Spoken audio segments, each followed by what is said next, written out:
Welcome all of you for the second session of Introduction to the Bhagavad Gita.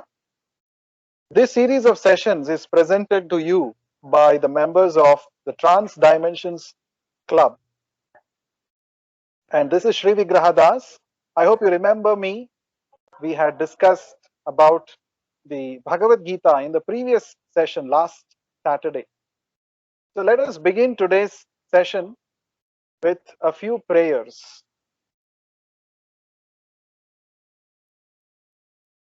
नमा ओम विष्णुपादाय कृष्णप्रेष्ठाय भूतले श्रीमते भक्तिवेदांत स्वामिन्निति नामिने नमस्ते सारस्वते देवे गौरवाणी प्रचारिणे निर्विशेषा शून्यवादी पाश्चात्य देशतारिणे जय श्री कृष्ण चैतन्य प्रभु नित्यानंदा श्री अद्वैत गदाधरा श्रीवासादि गौर भक्त वृंदा हरे Krishna Krishna Krishna Hare Hare Hare Ram Ram Ram Hare Hare.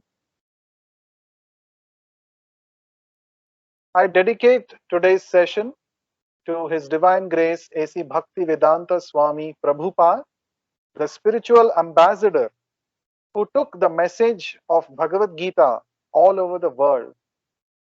So today we are going to read from the introduction to Bhagavad Gita as it is by His Divine Grace A.C. Bhaktivedanta Swami Prabhupada. Last week we discussed a few interesting concepts connected with the Bhagavad Gita. We saw that Bhagavad Gita is the essence of all the Vedic knowledge.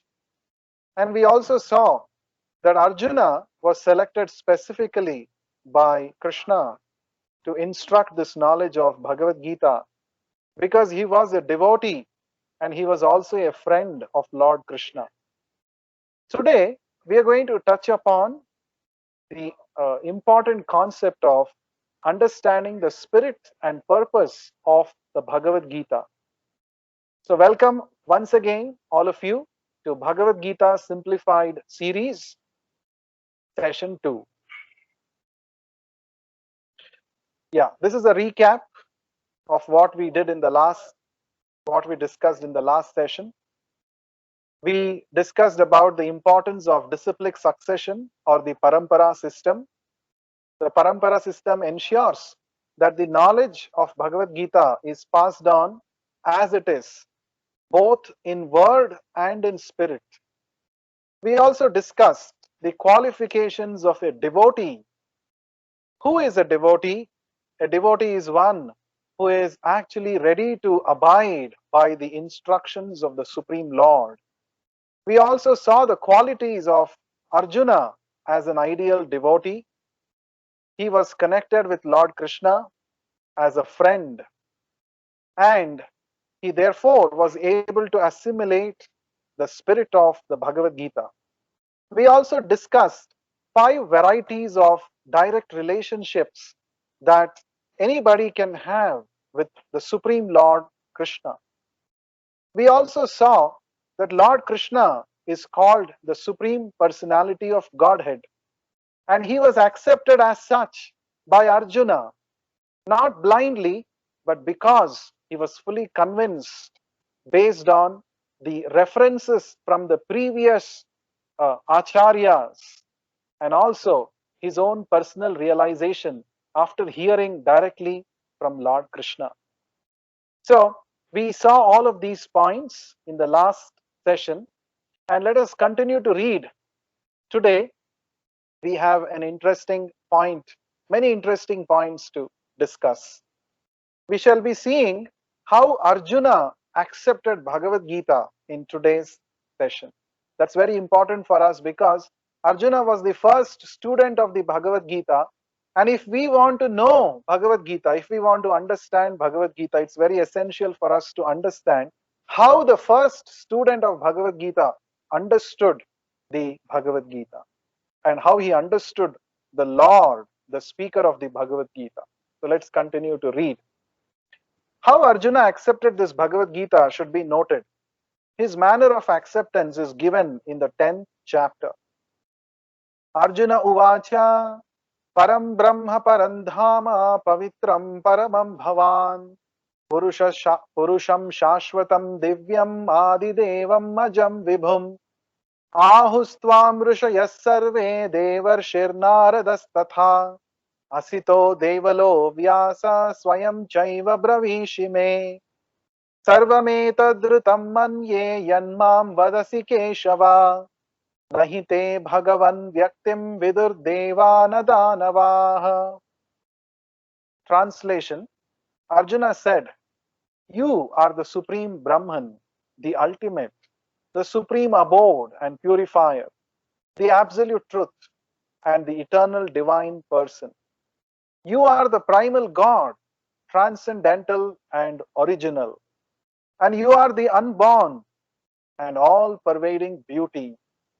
All the great sages like Narada, Asita, Devala, and Vyasa proclaim this of you, and now you yourself are declaring it to me. O Krishna, I totally accept as truth all that you have told me. Neither the gods nor demons, O Lord, know thy personality." A very interesting verse spoken by Arjuna. After Arjuna had heard Lord Krishna's instructions in the first 9 chapters, this verse was spoken by Arjuna in the 10th chapter. Now I have a question for all of you. After we read this, it might look like Arjuna is actually praising Krishna because he was his friend. Now, how many of you also feel this? And how many of you don't feel so? And why? So who would like to answer this question? I thought it can be a little interactive. I want all of you to also speak up and express your views on this. Who would like to comment on this?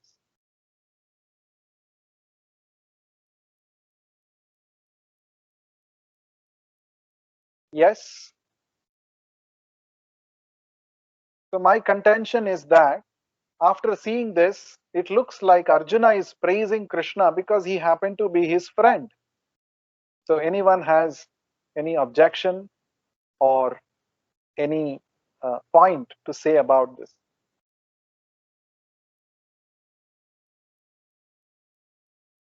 So Santosh, would you like to speak?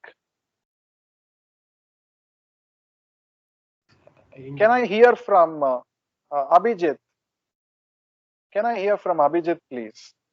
Hare Krishna Prabhuji, I just joined actually, so I'm not No sure problem. what was. No, it's not based on what we discussed. It's just a question for you. Just now I read that Arjuna is glorifying Krishna, that you are the supreme Brahman, you are the ultimate, you are the supreme abode, the absolute truth, and all such things. So when somebody, a common man, comes across this statement, looks like Arjuna is just glorifying Krishna because he happened to be his son. Sorry, he happened to be his friend. So what do you say about it? Okay, so Do you agree with so this? I agree means Arjun, whatever he's telling. Uh, ag- so should I say he's correct or when and why No. he told something like that? What is the question actually? Yeah, the question Uh, is Arjuna telling all this just because Krishna is his friend? no, because he understood actually, though physically he looks his friend, but he understood that he is beyond friend. He's not his exactly friend. He is the supreme Lord. So So that's what. someone may say that Krishna is accepted as Supreme Lord by Arjuna because Arjuna was his friend. So what is your, how do you refute this if you are saying no? Okay, let us Uh, hear from Swapnil. Swapnil raised his hand. Go on, Swapnil. Can you please share your Yeah, opinion? I think because this is from 10th chapter, and before that, Hmm. Krishna himself talks about, I mean, what we are, what are our duties. And I mean, he tells all the things, all the queries and doubts that Arjun had. Okay. So I think because he's saying at such a later part, Okay. so that might be based on what Lord Krishna said, Okay. and That's a then good. not because he is just his friend. Okay, that's a very good logic. Swapnil is basically saying that it's not that in the very beginning of Bhagavad Gita, Arjuna is saying like this, that Krishna, you are the supreme Lord and I accept everything, whatever you say to be truth. Swapnil is basically saying after hearing 9 chapters, after hearing so much from Krishna, now Arjuna is saying this. Therefore, it is justified. That is what Swapnil is saying. Anybody else has a different logic to explain this? Please feel free to share your opinion. You don't worry whether it is right or wrong. You can share your opinion. You can raise your hand and go ahead. Yes, Santosh. Santosh has something to say. Yes, please go ahead.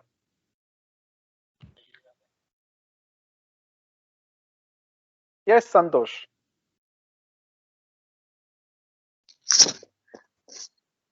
Santosh? Yeah, sorry for the interruption. I think he's saying so because uh, because of the statement that he's putting forth here as well. Yeah. That is the authorities. So Yes. he's not just saying that I feel so, Mm. but many other realized souls have also realized this truth about your position. Exactly. That was a very nice answer. You see, the answer is right there in the verse on the slide. See, Arjuna is not simply saying this because he has some soft corner for Krishna, because Krishna happens to be his friend. No. Arjuna is actually quoting the previous authoritative personalities who have realized Krishna. He is quoting the sages like Narada, Asita, Devala, and Vyasa. See, he is not simply saying it because I like Krishna, therefore I am glorifying Krishna. No, it is not a sentimental thing that Arjuna is saying here. That we should pay attention. That's a very important point that Santosh made. So, Arjuna is quoting the previous acharyas. Just like in science, if you want to put forward any theory, you always have to refer to the previously well established facts, scientific facts that were proven by great scientists. So, in the same way, the same thing holds good in spiritual knowledge as well. So, Arjuna is saying earlier the great sages like Narada, Asita, and Devala, Vyasa, they have all proclaimed about the greatness of you, my dear Krishna, and now you yourself are declaring it to me. So, therefore, whatever you are saying, I am accepting as it is, as truth. So, Srila Prabhupada writes a very interesting comment based on this. Let's read this. After hearing Bhagavad Gita from the Supreme Personality of Godhead, Arjuna accepted Krishna as Param Brahma, the Supreme Brahman. Brahman means the spirit, the soul. Brahman means soul, the supreme soul. Every living being is Brahman, but the supreme living being or the supreme personality of Godhead is the supreme Brahman. Parandhama means that he is the supreme rest or abode of everything.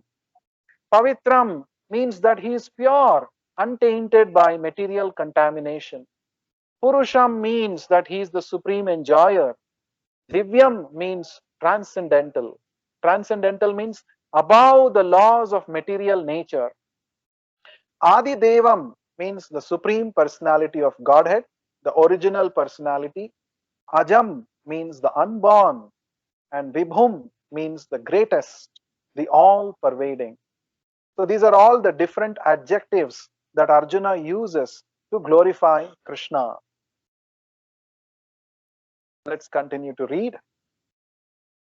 Now, one may think that because Krishna was the friend of Arjuna, Arjuna was telling him all of this by the way of flattery. But Arjuna, just to drive out this kind of doubt from the minds of the readers of Bhagavad Gita, substantiates these praises in the next verse when he says that Krishna is accepted as the supreme personality of Godhead, not only by him, but by authorities like the sage Narada, Asita, Devala, Vyasa, and so on. These are great personalities who distribute the Vedic knowledge as it is accepted by all acharyas. So this is what I was telling. So Arjuna is not simply flattering Krishna, but he is actually quoting the authorities of the past who have accepted Krishna as the supreme absolute truth. Therefore, Arjuna tells Krishna that he accepts whatever he says to be completely perfect. Sarvameta dhritam manye. I accept everything you say to be true. Arjuna also says that the personality of the Lord is very difficult to understand and that he cannot be known even by the great demigods, devatas. This means that the Lord cannot even be known by personalities greater than human beings. So how can a human being understand Sri Krishna without becoming his devotee? It's a very interesting point that is mentioned here. So even great personalities, the devatas, also fail to understand God's position. Devatas are very powerful. They are actually administrators of the universal government. We get this knowledge from the Vedic scriptures. But the devatas also sometimes they fail to understand Krishna. One such example, I'm sure you must have heard the story of Govardhan Leela. Krishna, when he was a 7-year-old boy in Vrindavan, he lifted up Govardhan hill on the little finger of his left hand for 7 days and nights when there were torrential rains sent by the king of the Devatas, Indra. And under that God's umbrella, the Govardhana hill acted as the umbrella and it gave shelter to all the residents of Vrindavan. Now, why did Krishna lift up this Govardhan hill? Actually, Indra became envious of Krishna. Rather, Krishna told all the Vrindavan Vasi, the residents of Vrindavan, you don't have to worship Indra. Indra is simply doing his duty of supplying rains. That is his duty. Why do you have to perform yajna and separately to please Indra? So in this way, Krishna convinced the residents of Vrindavan, and in turn, Krishna told all of them to worship the cows and the Govardhan hill, which are the cause for the prosperity of Vrindavan Vasi. So this enraged Indra, and Indra became very angry. So he sent torrential rains and he wanted to inundate the entire Vrindavan. So to teach a lesson to Indra that Krishna never forsakes his devotees who have surrendered unto him, Krishna lifted up the Govardhan hill. So from this incident, we understand that even great devatas like Indra fail to understand Krishna's position. So what to speak of ordinary people like us? Even great personalities don't understand. Therefore, without becoming a devotee like Arjuna, we cannot understand the spirit of Bhagavad Gita. There are a lot of people who have written commentaries on Bhagavad Gita, but not all commentaries are bona fide because only a devotee can understand the real meaning of the words of the Lord. So that is a very important thing for us to think about. Okay, let's continue. Therefore, Bhagavad Gita should be taken up in a spirit of devotion. One should not think that he is equal to Krishna, nor should he think that Krishna is an ordinary personality or even a very great personality. Lord Sri Krishna is the supreme personality of Godhead, at least theoretically, according to the statements of Bhagavad Gita or the statements of Arjuna, the person who is trying to understand the Bhagavad Gita. We should therefore at least theoretically accept Sri Krishna as the supreme personality of Godhead. And with that submissive spirit, we can understand the Bhagavad Gita. Unless one reads the Bhagavad Gita in a submissive spirit, it is very difficult to understand Bhagavad Gita, for it is a great mystery. You see, a very important point is brought about here. Very important, in fact, because we are all trying to understand knowledge of Bhagavad Gita. So, just like, I'll give you an example. The knowledge of Bhagavad Gita is said to be confidential. Now you may say thousands of books of Bhagavad Gita, lakhs of books have been published and distributed. It is available freely for everybody. Even on the internet, you can search and read Bhagavad Gita. Why it is called confidential? I'll give you an example. Let's say you have a bank account and you have some money in the bank account. If you want to draw that money, you have to either go to the bank and write a challan and take money with your signature only, the account holder's signature only, the bank will give you that money. Or you can go to an ATM nearby, take your ATM card there, put the password and draw the cash. That means it is confidential. Only you have access to that money. But let's say a very close friend of yours, or let's say your own brother, is in need of money. That time, because he is a very close person to you, you will actually give that ATM card to your brother or to your friend, and you will also reveal that password to him.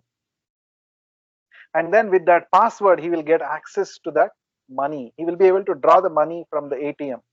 You see, this is an example for something which is confidential.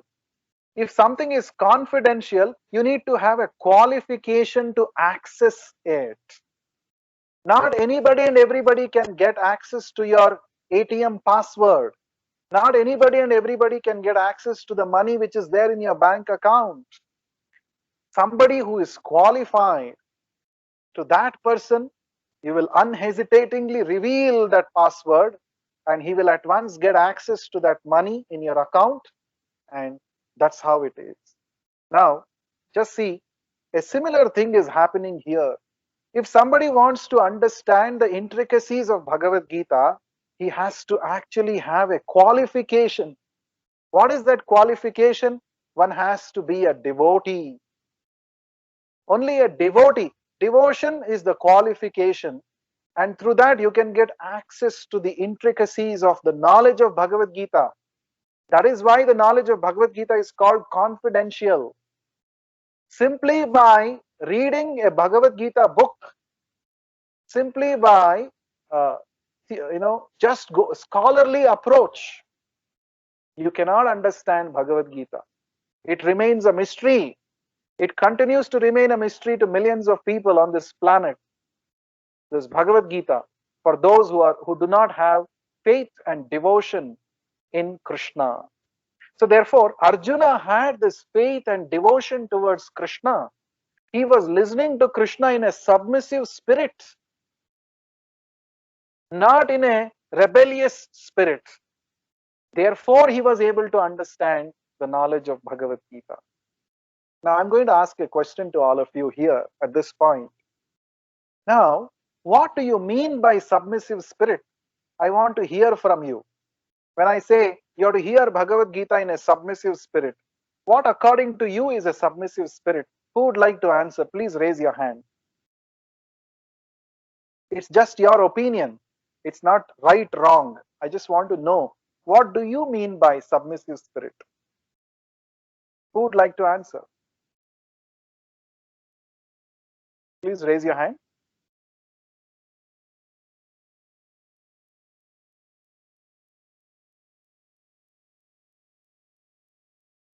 Anybody can share your opinion.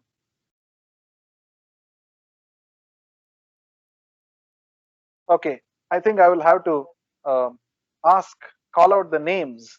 Deepak Sharma, can you please throw some light on what you feel according to you is submissive spirit? Can we hear Deepak Sharma? Yes. Yes. Submissive spirit. What according to you is submissive spirit? I just want to know. Means understanding it with the means not just the translation, but taking it as your means you are feeling it with your spirit. Okay. See, I have to submit myself to this knowledge of Bhagavad Gita. Yeah. What does it mean? Okay, so Deepak Sharma was telling that, you just don't read it just like that. You have to actually get into the intricacies. That's what he was saying. So anybody else would like to? Hardeep, can I hear from you? Hardeep, what do you mean by a submissive spirit while reading Bhagavad Gita? Submissive spirit means we have to, sir, understand it properly, or sir, relate with life or apply in life, sir. Follow the directions which we read, Okay. sir. Don't over reading, just read and forget. Okay, not just reading and forgetting. So you say that you have to try to apply this knowledge. Okay, very nice. Thank you. Swapnil, can you please share? What is your opinion about spirit? Yeah. So without having any preconceived conceptions about what is being taught, we Yes. need to take the knowledge as it is being taught, Yes. and um,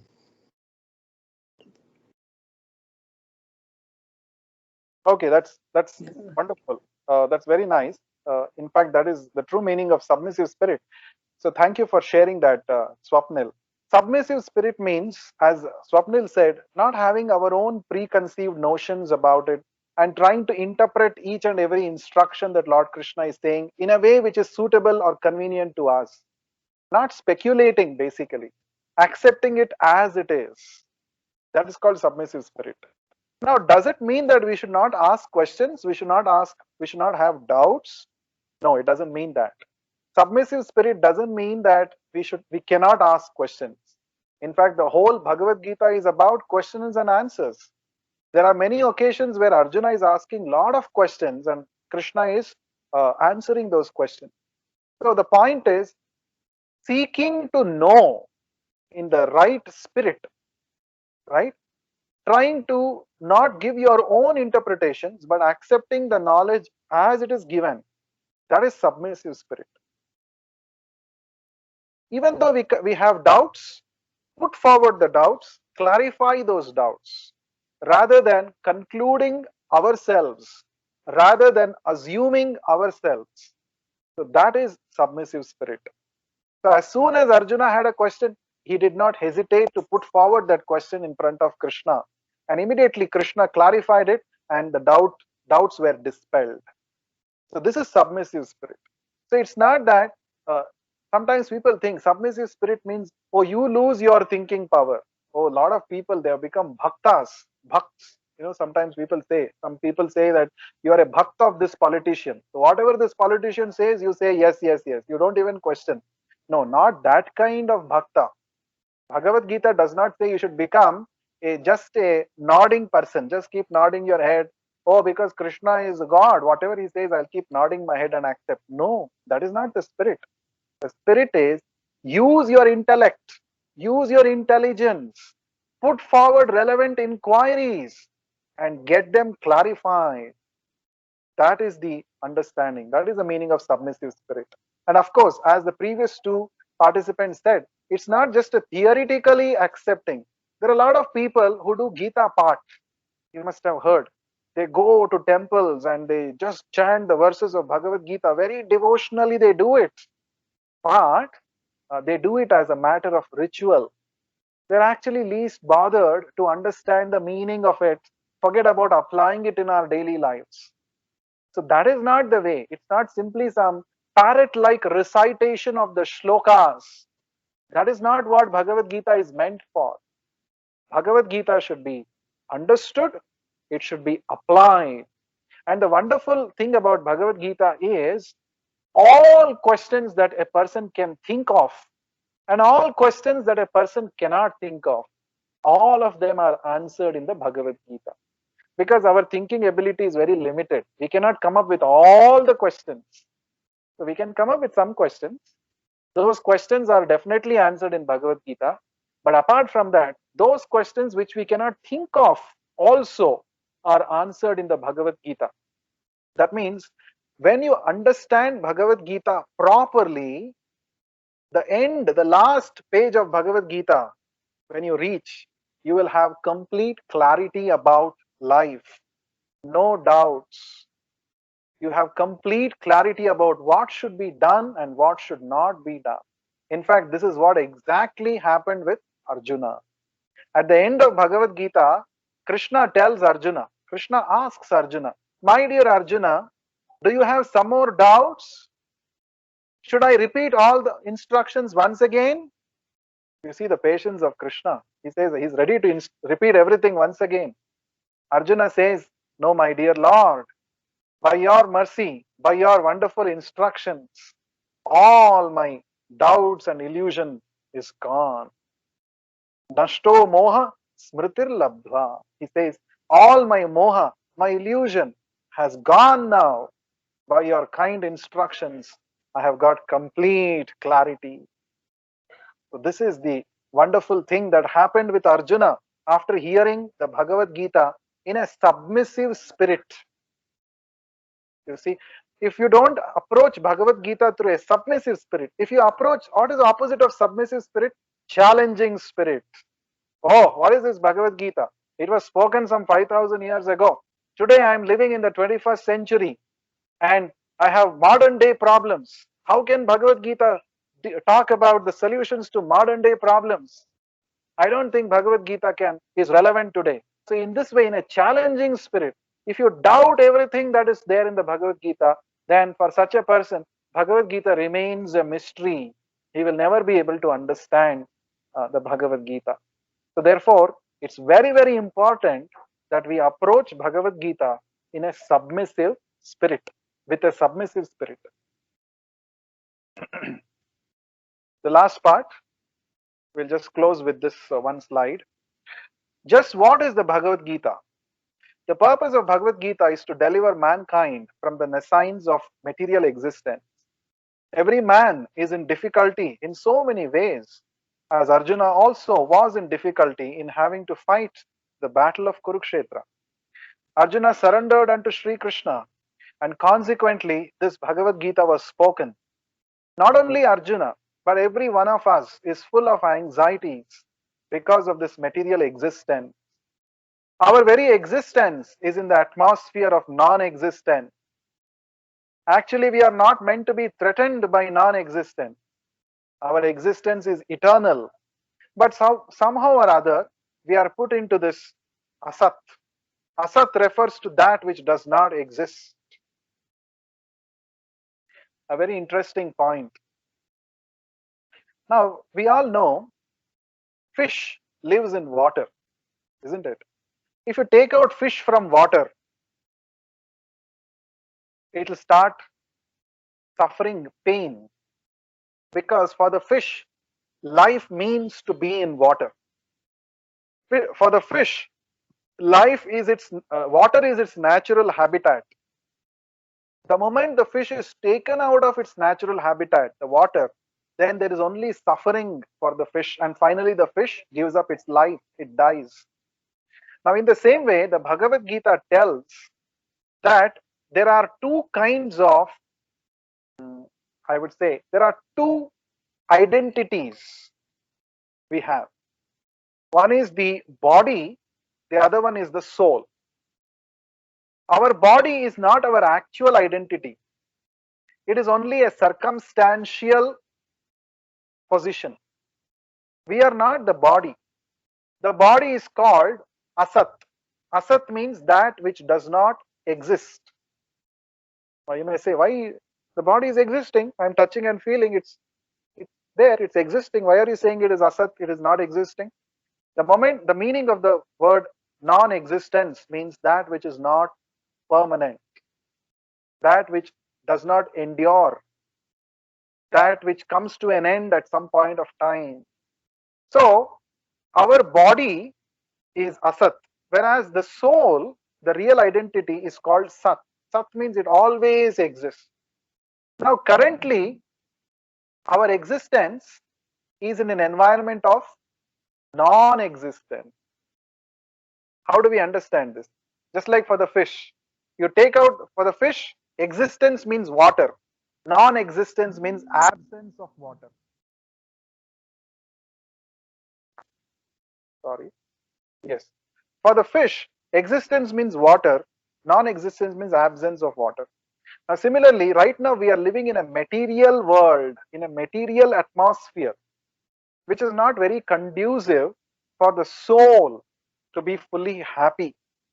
So there are so many dangers, there are so many anxieties which come up always. That is the nature of this material world. There are so many anxieties, so many difficulties, and the soul does not want this. We always want to be happy.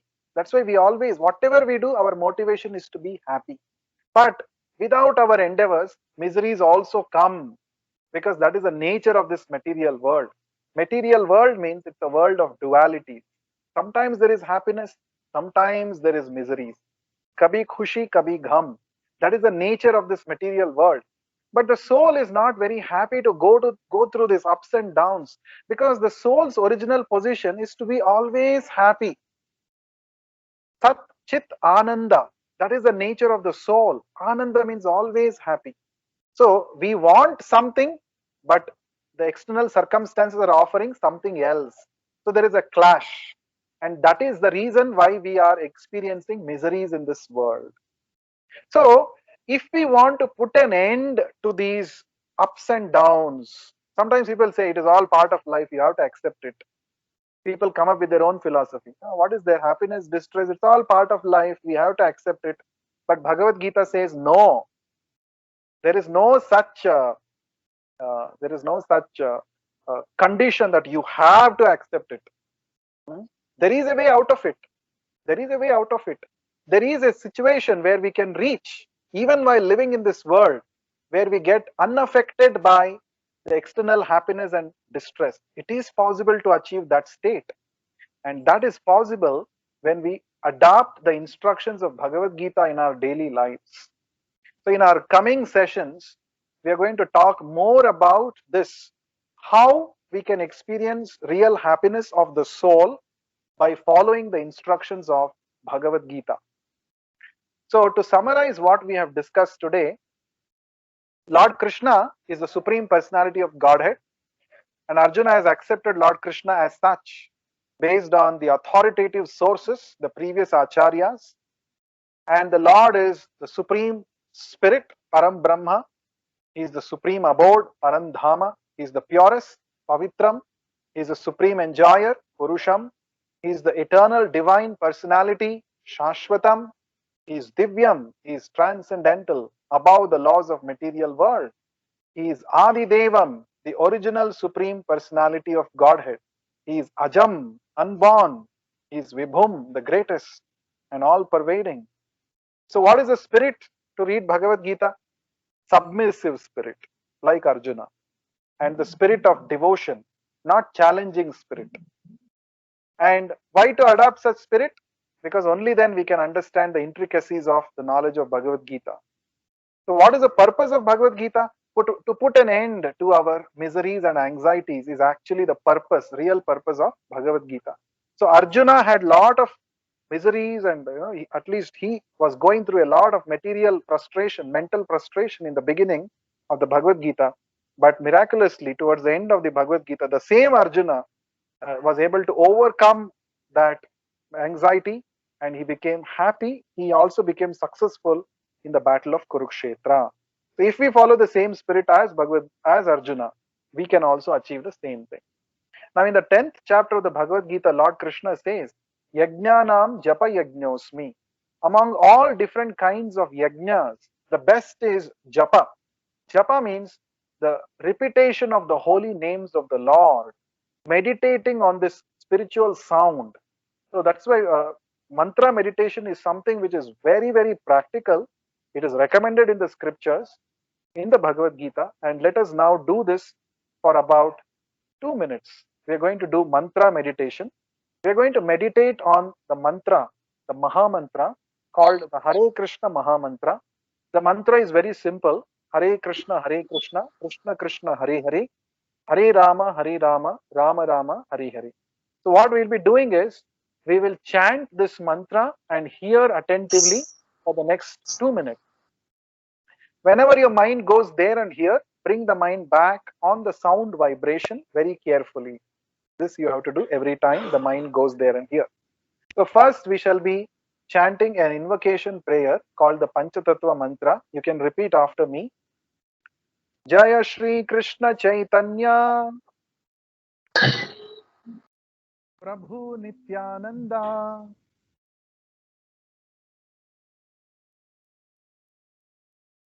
Prabhu Nityananda Shri Advaita Gadadhara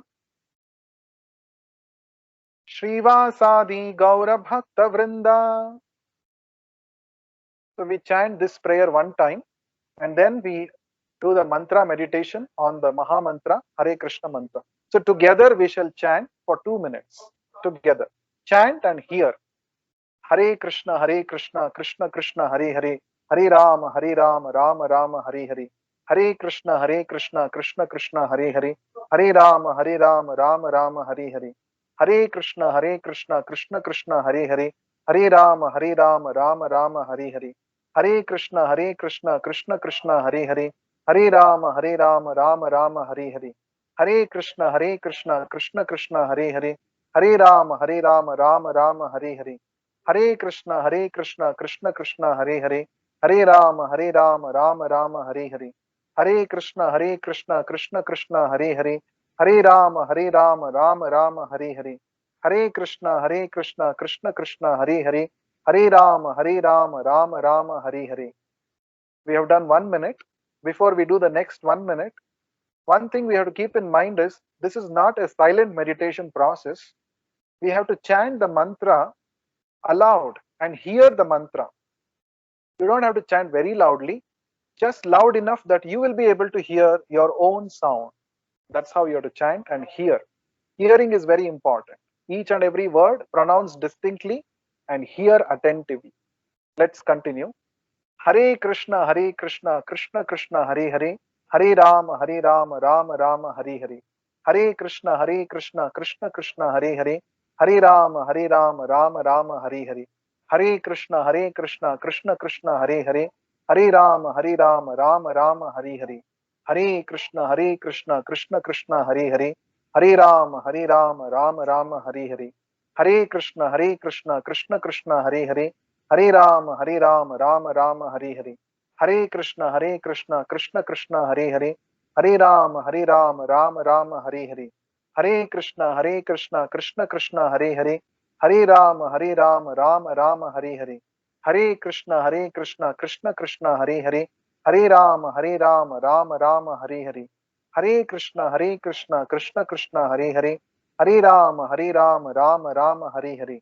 Hare Krishna, Krishna Krishna, Hare Hare. Hare Rama, Rama Rama, Hare Hare. Hare Krishna, Krishna Krishna, Hare Hare. Hare Rama, Rama Rama, Hare Hare. This chanting of the Hare Krishna Maha Mantra is very, very effective. It purifies our mind. It also calms down our mind. It prepares our consciousness to receive the spiritual knowledge from the Lord. That is the Bhagavad Gita.